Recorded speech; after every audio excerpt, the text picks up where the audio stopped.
I want to talk, though, about Lebanon and to talk about Prime Minister Benjamin Netanyahu, because strangely, the U.S. and Israel started this war with Iran together. The U.S. and Iran are engaging, as we just talked about, kind of these incremental strikes, but not pushing forward into an all-out war. Israel, though, is pushing further and further into Lebanon now. They just took this historic Crusader Beaufort castle. Could the war between Israel and Lebanon, which, by the way, is still in a ceasefire, in spite of all of the fighting that's still going on between them, could that be the ultimate nail in the coffin for a potential path to peace between Iran and the U.S.? I don't know. There's so many nails and there's so many coffins. Let's just talk about this one particular war.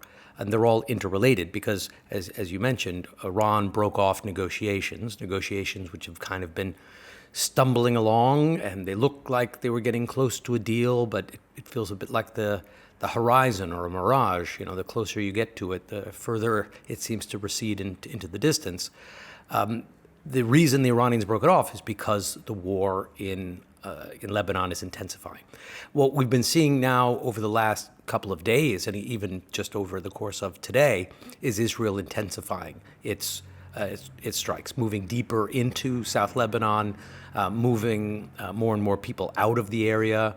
There have been mass eviction orders given to the people that living in South Lebanon, telling them, get out of the way because we're going to bomb Hezbollah, so for your own safety, leave.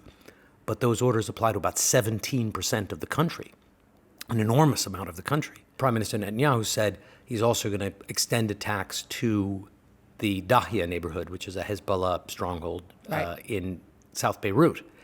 And that's causing a tremendous amount of concern in Beirut itself. And just a few minutes ago, Israeli media report that the Americans have asked the Israelis to hold off on those strikes in Dahia, at least for the moment. But either way, you're seeing a war that has been escalating quite significantly.